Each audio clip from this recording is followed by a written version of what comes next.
as usual, I go into these puzzle games just knowing absolutely nothing.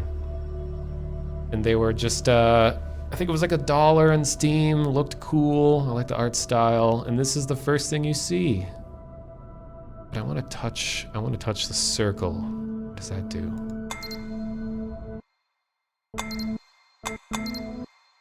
Okay, lets me turn the audio down.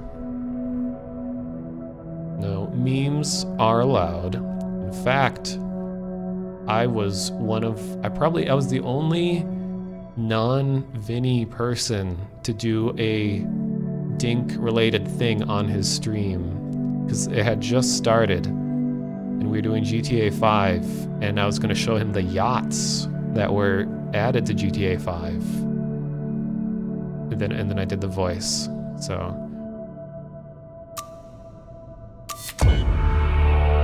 We're in. Well, that was the game.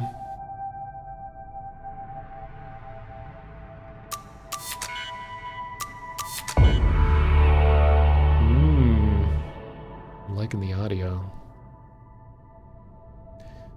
Oh, you said BFEE is a full-time job, though. Yeah, I wish it could be. So the real question is, can these jump across the gap? They can. I'm getting it. But if you're into analog radio Easter eggy stuff, you should definitely hang around in the next 30 minutes. I don't know how long I'm going to be doing this. I'm not going to complete this puzzle. I just play it until I get bored. But the game after this has all kinds of just really cool, just polished visuals, and the puzzles use actual technology, not like invented things for the sake of puzzles, or things that feel real and have grounded in reality. And I love that kind of attention to detail in a puzzle game. So that you can look forward to that coming up after this. And there's gonna be some Morse code. Has the eye sigil been solved? It has, but not every sigil I'm gonna turn this down a little bit. But not every sigil has been discovered. That's the thing, is that the sigils were just put all over the place in all different games, and most of them were discovered, and it was designed from the beginning to have a lot of redundancy, so that if people didn't discover every single sigil in every game, that the ARG would have still been solvable.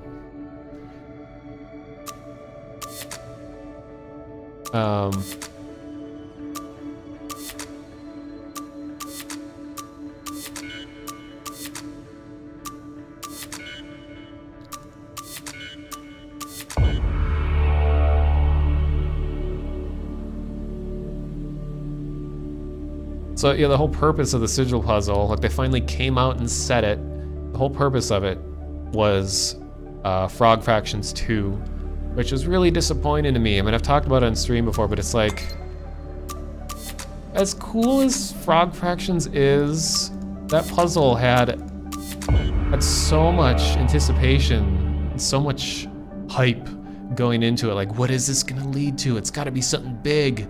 It's gonna be like a real life event. It's gonna be something crazy. And it's like, it's just advertising Frog Fractions. I still give them credit though, it was a cool idea. If you don't know what I'm talking about, the eye sigil, like EYESIGIL, it was God.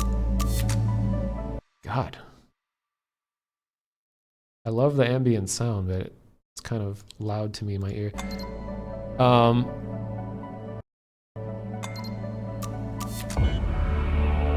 So, yeah, it was an ARG, an alternate reality game, meaning that it's a game that, what's the word? It like reaches out beyond its initial medium, like it's transmedia, and so it's a game, in this case, it was a game played by looking for items in other games, and it was in developers that that were just friends with one another, and they all incorporated this one little symbol in their game hidden somewhere, and they all had their own little puzzles. It's put there by different people, different methods of finding it, and then once the symbol was telling you that there was going to be a puzzle piece nearby. So then once you found the symbol, found the piece, you take the piece, and there was a big map that was developed that eventually led to I don't know what it's called in like cryptography, but it's when you have a grid that you overlay on the text, and the holes in the grid that reveal the paper below is how you figure out what's important. Like you slide one piece of paper with holes over a regular piece of paper, and then that is the decryption method. It was that kind of thing, except you overlaid the map that was created from the sigils onto what's called a word soup or letter soup, and then it revealed, I think, was it a URL? No. Well, it was the code that was needed to log into a computer console thing on another website, and that made it converge into frog fractions at that point. So I could be getting the details wrong. It's been a while. No, I don't want to do that.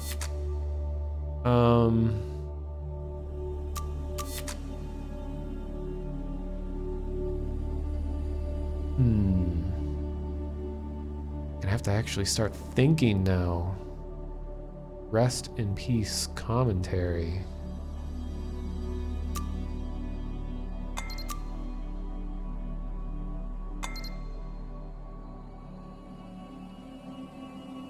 Wait.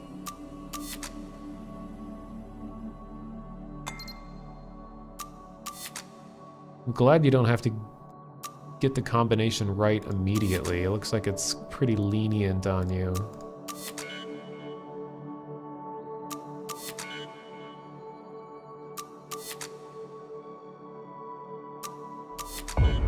Oh, I see. Oh, I see.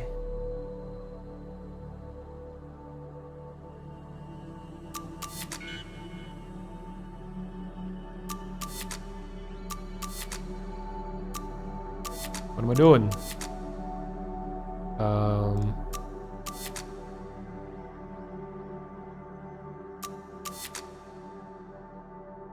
What else has been going on in the ARG world? Let me think. Well, as several of you are here from, we all know the Battlefield Easter egg stuff is going on, which I don't really think you would call an ARG because it's fully contained within Battlefield. I mean, if they start leaking out into the browser, doing internet stuff, then I think it could be called an ARG. But at this point, it's just like fooling around with the game. But according to the Game Detectives Discord, I was looking around in there, that there's an ARG going on for the new Oddworld game. And they're just they're being pretty blatant about theirs. So why? Oh, here. Blatant in the way that they have an image, like an image from the game. It's black and white, and it just has like, okay, here's a Pigpen cipher in this corner, here's some Morse code in this corner, here's a Vigenère cipher in this corner. It's just like, here's a picture, here's some puzzles, copy paste, there's a solution. So it's like, that's what I get really frustrated with that sort of mystery thing, is that I like to call them Rumkin quests, because there's a well-known resource online called Rumkin. I think that's a guy's name, or I don't know, maybe it's a word in another language or something, but Rumkin has a whole collection of these like little JavaScript things that can help you solve puzzles. So it can help you figure out like, oh, I'll put this text into here and I'll just kind of trial and error a bunch of stuff, and maybe I'll get a result. So it's a primary resource for a lot of Easter egg and ARG people. But when I call them Rumkin quests, it's when an ARG isn't very creative about how it implements its puzzles. It just says like, here's something you can copy and paste. You know, there's like no manual work involved, no research. Doesn't really fit the world that well. It's just a puzzle for the sake of a puzzle. And I really don't like that kind of thing. Like, I just lose my enthusiasm for it when it's like, oh, okay, I'm just gonna be copying and pasting stuff all day. At least with the Battlefield stuff, and this is why video games can make this sort of thing more entertaining, is that at least in a video game, you have the game to be playing around in, and it feels like you have this world in which the puzzle takes place inside. So, I don't know, I might show some of the videos afterwards for those of you not following the Battlefield stuff. But the fact that you have a puzzle within a world that you already know well makes it that much more entertaining, because it's like, I thought I knew this game really well, and then all of a sudden someone's like, hey, if you do this, this, this, and this, a house being lifted in the air by balloons will appear in the horizon. You're like, what the fuck? Like, I've been going in the servers and triggering the flying balloon house, and then I'll be like, everybody look to the west, and they're like, what the fuck is that? Then everybody shoots it. Like, everyone has a ceasefire in the server so that we may all come together to collectively shoot this balloon house. So it's like, it just goes to show you that if you integrate an Easter egg well in a game, that people will be even more entertained by a game that they were already entertained by. Like, it overrides the gameplay for a bit just because of their own interest. I swear to God, if JJJU puts something in the Marconi code, I don't know, he might. And JJJU is Julian Manilov, I believe his name is. He's a developer at DICE, who work on Battlefield, but he's known for his Easter eggs, and his are like the most technically advanced of all of them. Like, he's an engineer, so his Easter eggs tend to take advantage of like being able to remember data from players across games or across servers. So they're a lot more challenging, a lot harder to brute force. Yeah, the game is klocki, K-L-O-C-K-I, and it's just like $1. It's kind of funny to know that this is just $1. Like, someone probably worked a month on this or more, and then it's just like $1. But I find them so, like, therapeutic. Like, it's getting my mind going to try more difficult puzzles later. Especially to try talking at the same time as doing a puzzle. That's like a challenge in itself. Uh-oh, what is this now? These cannot be moved. Oops.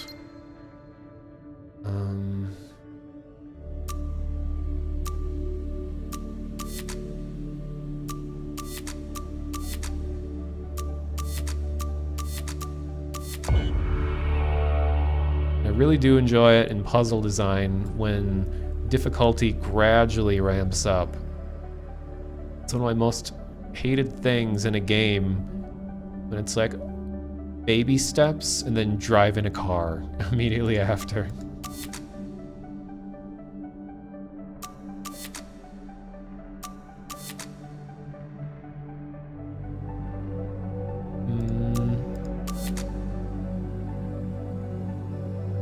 So I have a question for anyone in chat that, you know, this Battlegrounds game, this Player Unknown Battlegrounds, all capital letters. What makes the game different than H1Z1? Like, from an outside observer, they look almost identical to me. And I have to like check the server info or the stream information to even know if it's the different game. So is it a copy paste? Or like, what is it? I know that Player Unknown, the guy, is a developer who's had his hands in a lot of these types of games. I think he even worked on H1Z1.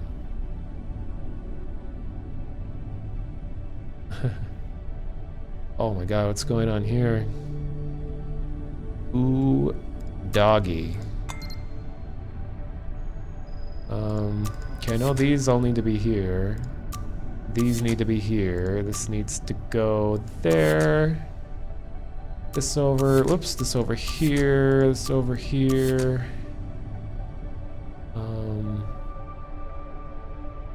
This here. Now. This here.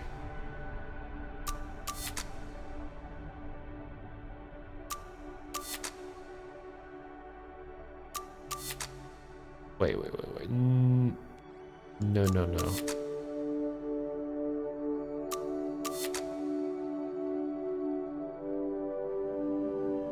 Battlegrounds is more patient, while H1Z1 is more fast-paced. I did notice people were talking about that Battlegrounds is more sim-like, like simulation-like. Sort of like Arma. They're gonna make different kinds of servers for players to customize in their own themes like RP and stuff. Well, that's interesting. I always think it's so strange and cool when developers incorporate two drastically different types of gameplay into their one world. I mean, we kind of expect that games like shooters, are going to be like, okay, we got deathmatch, we got team deathmatch, we got capture the flag, like all those usual ones. What if they're like, well, we got deathmatch, we got cooperative story, and we got a puzzle element? I like it when it's like a surprise. I mean, and they have like role play stuff too. I never would have thought that the type of audience who really likes shooters would be into role play in games. Like usually growing up, I just always think like, oh, shooter people. Ooh, this looks cool. Shooter people are gonna be like the really tough guys who are just all about their guns and they like the guns and they just want to be tough and they want to be competitive and they want to beat their friends and all of that. But then now with like Twitch and seeing people stream and showing off what they do in their gaming time, a lot of those same people are like, they're showing that they have appreciation for the creativity it takes to act out a character, not just shoot and win. But they're actually willing to be like, I'm going to be shooting and winning, but I'm going to pretend that I'm this particular type of person who shoots. And of course, like with DayZ, people love to have their troll brigades, or they run around and they make people get on the ground and do goofy things for them while they're at gunpoint, which is some like weird, deep-seated psychological thing I don't even want to get it like venture into, but just the fact that people are willing to be creative in that sort of style of game, I think is a great thing. This kind of shows that people will like things you never thought they would like if they're given the right environment to do so. You would recommend checking it out. It's only $30. Haven't played the closed beta, can I recommend? I mean, I'm not big into survival games that much. I like watching them. And it is sort of like a... What is going on? It is like a strange reincarnation. Not reincarnation, it's like a... Like, you never thought theater or the idea of acting would have found its way into games. Like, we're so used to games being presented to us. Oh, okay, I can't move it, all right. Games being presented to us, and we're just the passive absorbers of the content. Like, we just take whatever is given to us. But now games, like multiplayer games, are coming out and they're asking us to do, like, to act upon it. Instead of, here's this game, beat the game, be done with it. Now it's like, here's the tools you need for your experience. Now it's up to you to bring it all together and make it into something that we could have never even thought about. Like, that is amazing. That's what appeals to me the most about a lot of games, like sandbox games, where they just leave it up to the player to figure out what they want the game to be.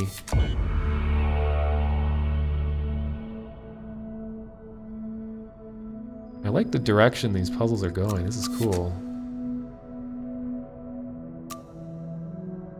Oh boy, I can see where... now it's not just going to be simple squares on each face. This is a cool illusion happening right now too. Like, this is that sort of isometric, or what's sometimes called orthographic, where it's perspectiveless. So just based on the shading, you can kind of decide for yourself what this shape is. Like, are we looking at a cube? Or are we looking at 3 walls that are set up? Then you try to think about, like, where's the light coming from then? Like, we're so naturally accustomed to light coming from the top shining down, or light coming from the top left. That's why a lot of default settings, like in Photoshop for bevel and all that, is light, top left, shadow, bottom right. It's like it sort of works with our reading order. Like what a lot of English speakers anyway, are like Latin language speakers, Latin-based languages.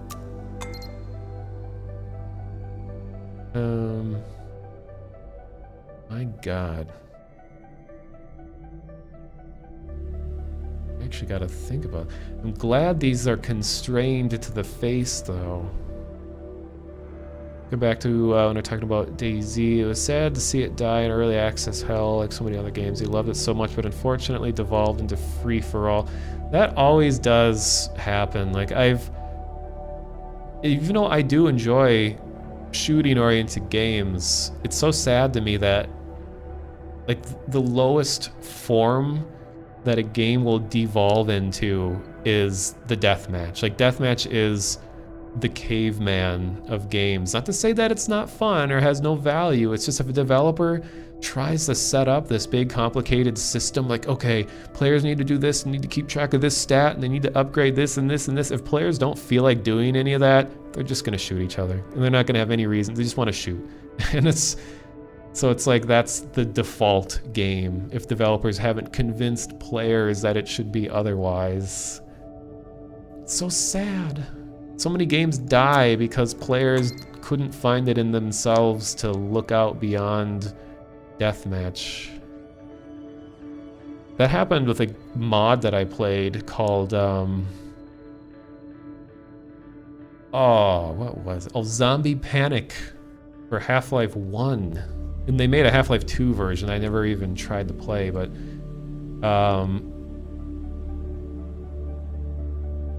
let's see.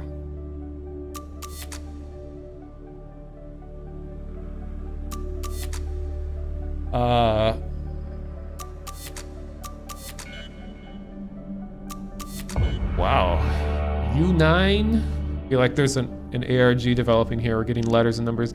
But Zombie Panic started out as a great zombie game, and this is back in like 2004. I think it was before Half-Life 2 released. So the Half-Life 1 mod scene was still pretty big.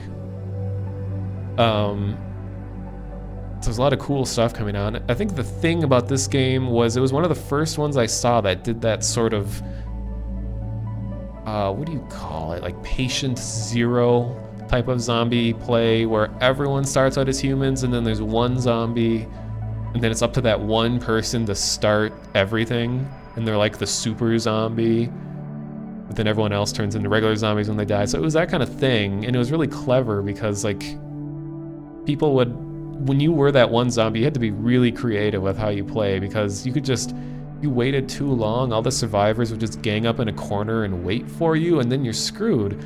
So you had to, as that zombie, you had to rush out and kind of converge with the players because he still kind of looked normal and humanoid. You couldn't tell immediately that it was like the patient zero that So I remember like running around in a big mob of people with guns and then realizing that the zombie was just like casually hanging out in our group, just waiting for us to split apart and then start attacking. Like, you clever devil.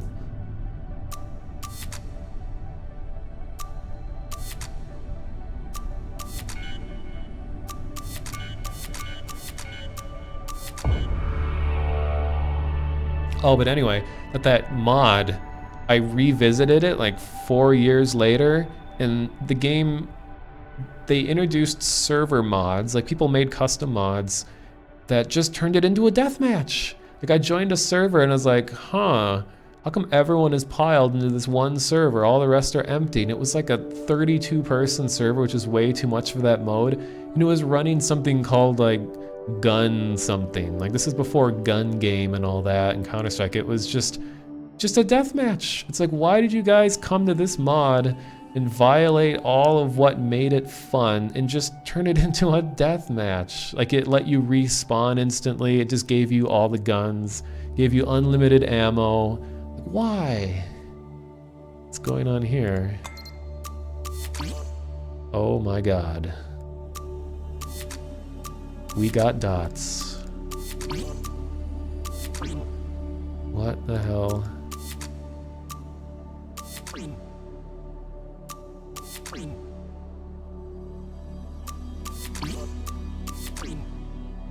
Don't even know what's happening here. I have a feeling because the white glow has been like the signifier of success. Hello, Crovo. You've played this before? It was on the top of indie puzzle games on Steam, so I feel like a lot of people have probably played it now.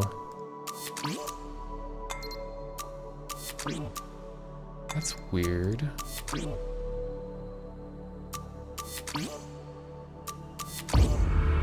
Okay.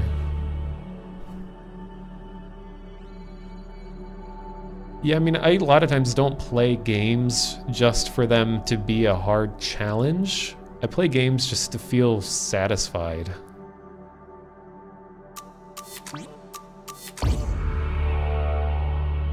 And so far these games, they might even be by the same developer, I don't know. These have done a pretty good job at just making you feel nice. I mean, every game has its own way of making players feel satisfied.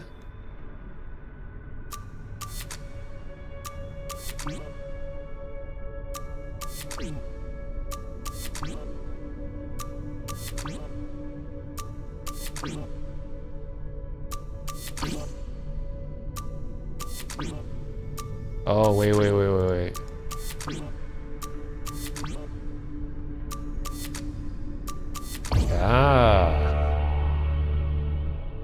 Hook and hex cells are pretty good for simple, satisfying puzzles. They have an embarrassing amount of hours in hex. Yeah, that one was recommended to me. The hex cells, sex cells, hex cell. Yeah, I should try that one in the future. Will probably end up on one of my streams. Okay, so I'll play this one for like about 15 more minutes, and then I'll move on to Stories Untold. And I'm going to be doing a lot of reading in that one, but I'm going into it knowing that there's going to be a lot of reading.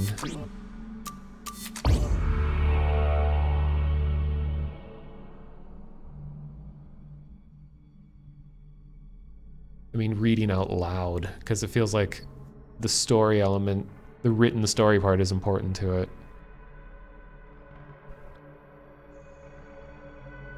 It's similar to Minesweeper, okay. I think I've only ever beaten Minesweeper once in my life, and that was on, oh, is it like a 10 by 10 grid challenge?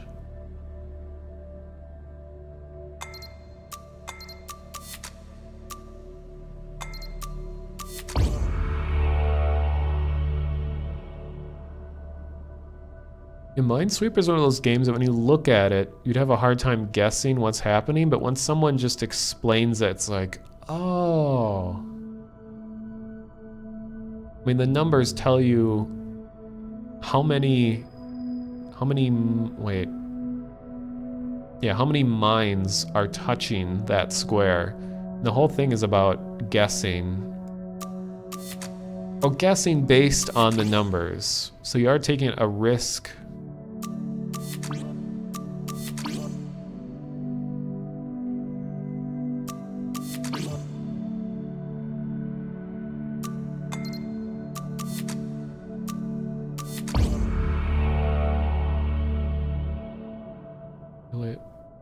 You're late on the Daisy train, but remember, join YouTube.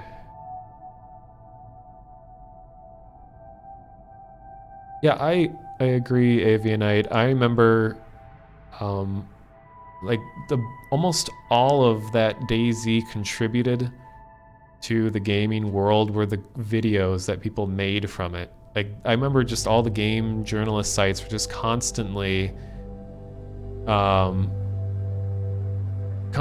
posting videos of YouTubers like just getting in weird situations because the game was so open-ended and it somehow attracted people who were creative with their like role play and it made it interesting. Like I bet the game would not have been as successful if YouTubers didn't come out and just do hilarious things with the game.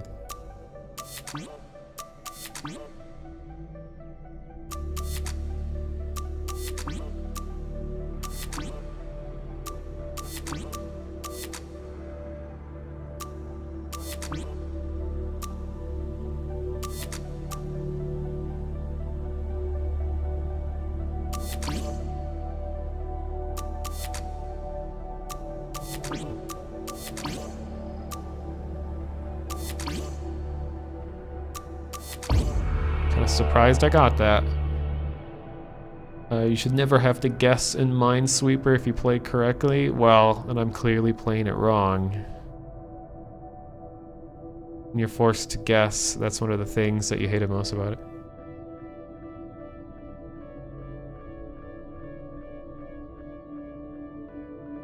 But where are the zombies? Yeah, in DayZ, that was kind of the funny thing, is that for it being a zombie game, the zombies played next to no role in the game. Have I played Please Don't Touch Anything? Yeah, actually, no, I have not. And I'm probably in the future, I don't know about near future, I don't know. But there's a virtual reality version of Don't Touch Anything for the Vive, so I'm probably going to stream that in VR sometime in the future, because that game looks amazing. Even though there are a lot of complaints on the reviews about it not working very well in VR, but I'll give it a shot.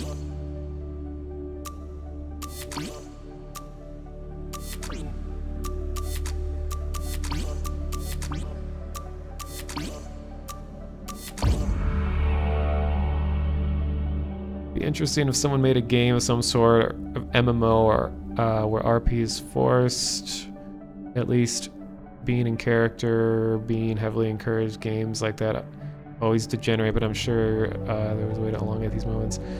I mean, that's the really hard thing. Like, I've tried going into games that have role play, but at least, I mean, when it's role play in a situation where you don't feel like a total, like, baby, being like, well, I'm gonna be the mobster and I'm gonna shoot guys, and then you're gonna be the cop and you're gonna arrest me.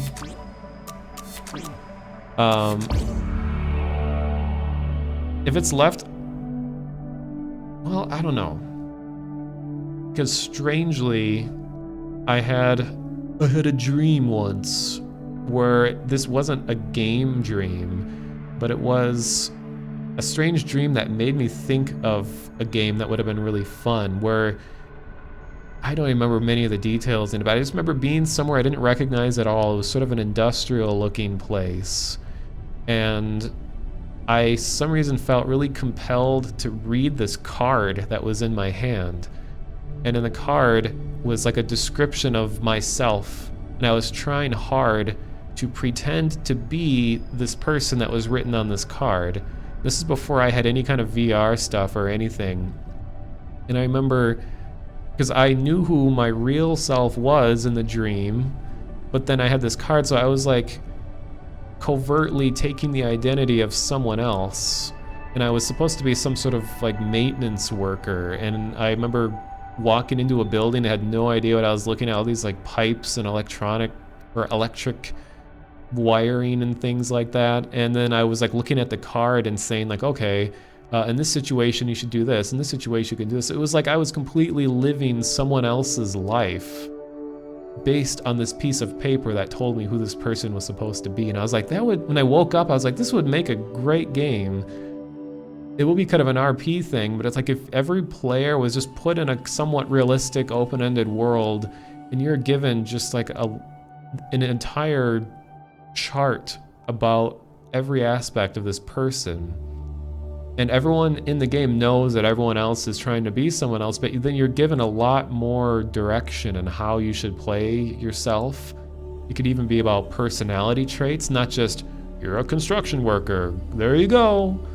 But it would actually say like, you're this person, most of your life you've never had anything expensive, you've never had any sense of luxury, but it's one of your dreams in life to be able to leave your construction job and move on to like a corporate blah, blah. So you give kind of a path where this person would ideally like to go, and then it's up to you to just fill in the blanks and actually live out that life in an RP world. Because I think the biggest pitfalls that happens in RP games is the devs are just like, they give way too much up to the player, where they just kind of say, like I said, like, you're a cop, have fun. And then it's all like the 13-year-olds that come in and play as cops, and they just do everything stereotypically, and then it gets like ultra cringy because people are just being so stereotypical in their role that you just start to feel really dumb.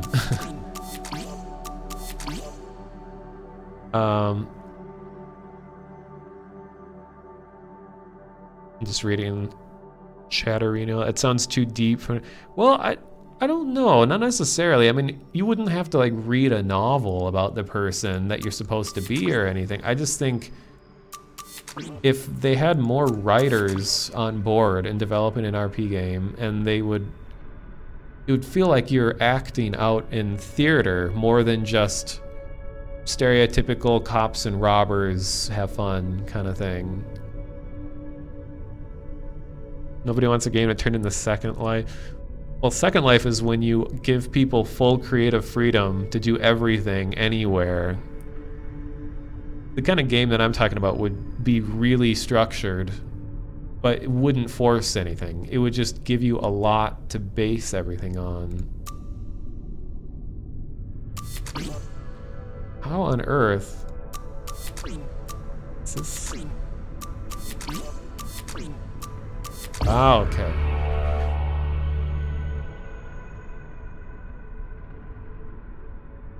And if you stray too far from the way that person's life is supposed to be, you'll notice men in black following you around, making sure you're in line with their life as they expect, but you're trying to figure out purpose. Maybe you're trying to escape. That is an interesting concept. What about a VR game like that with random jobs, but you have to put on a Broadway performance with like 10... That would be cool. Like, I always thought, I mean, in real life, like in a job, you would have,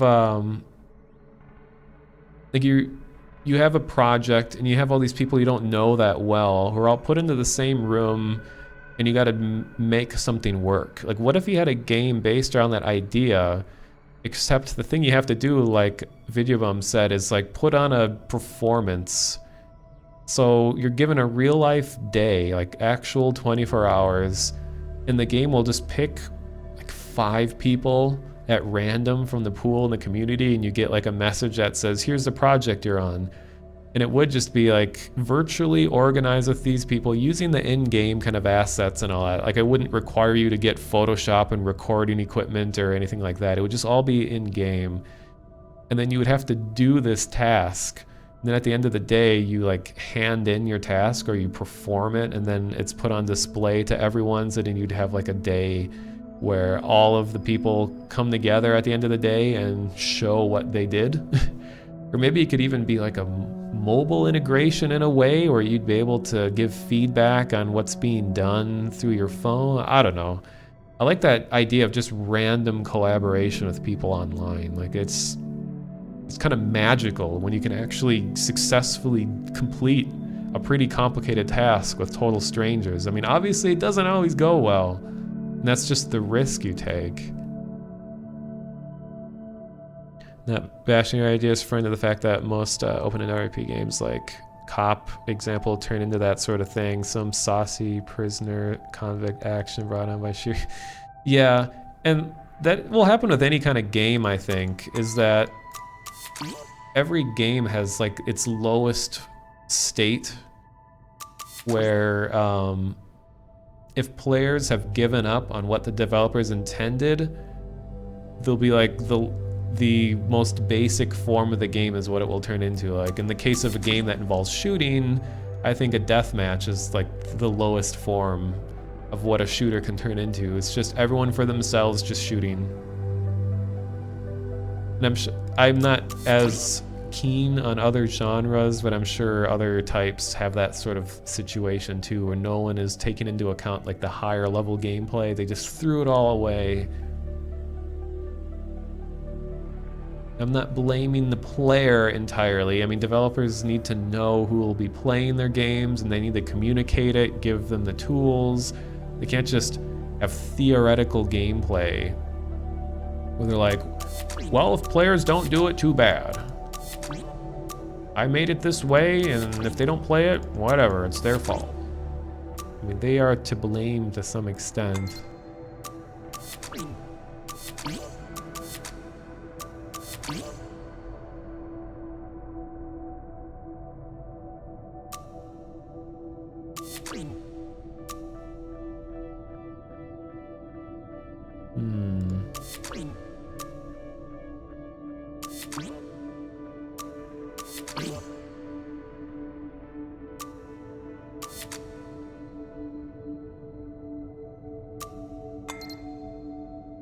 Gotta think about this one.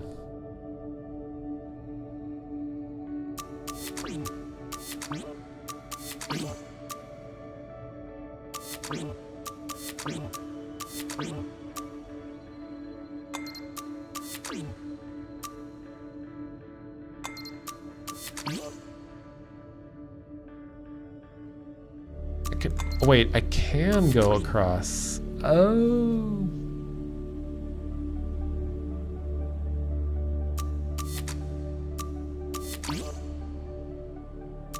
Confuses me that I can't go parallel too. Yeah, I do not pride myself in puzzle solving abilities. Plus half my mind, when you're streaming a puzzle game, like you're working at half your normal brain power.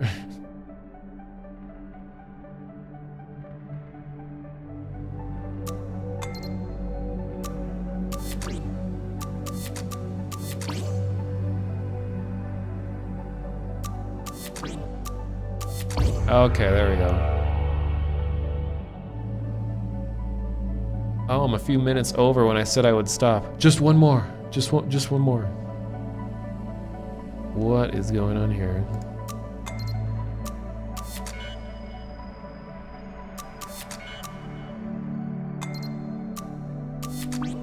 Oh, Lord.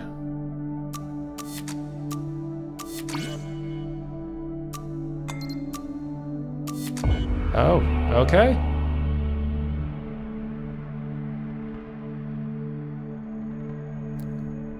What is this, a Vinny stream? Yeah.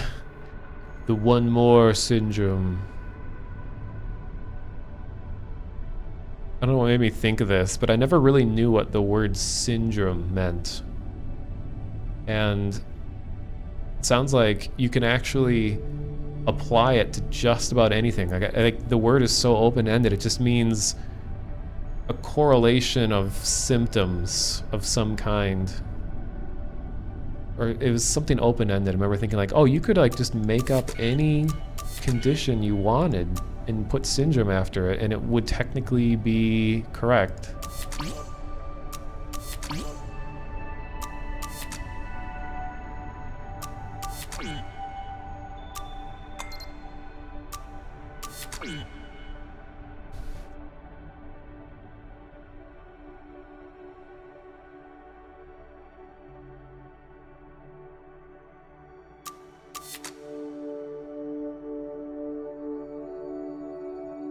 Yeah, the word itself sounds cool. Like I'm so mad that I lost this. I had this giant list that I came up with over like period of years of just cool sounding words regardless of what their definitions are. And it was just like satisfying to like read down the list, all these words. Like municipal is one word that I think is cool, and like everyone likes oh, what is it? Lexicon. That's one that people always seem to like.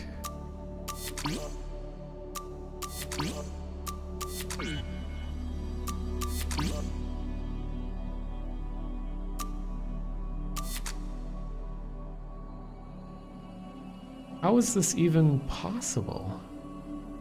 Conglomerate, that's a good one.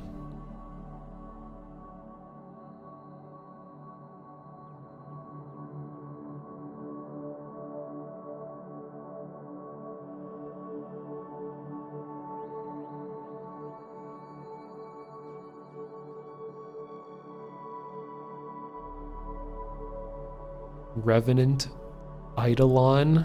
Is that how you pronounce it? Eidolon? My god, when I talk too much.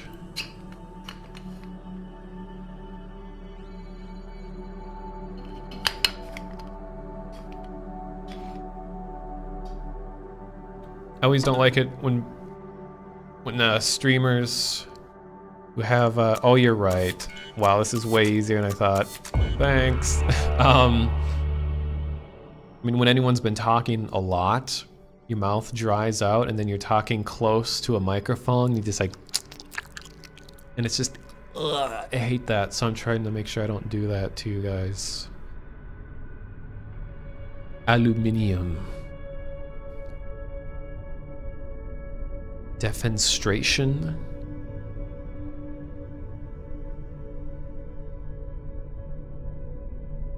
Okay, for realsies,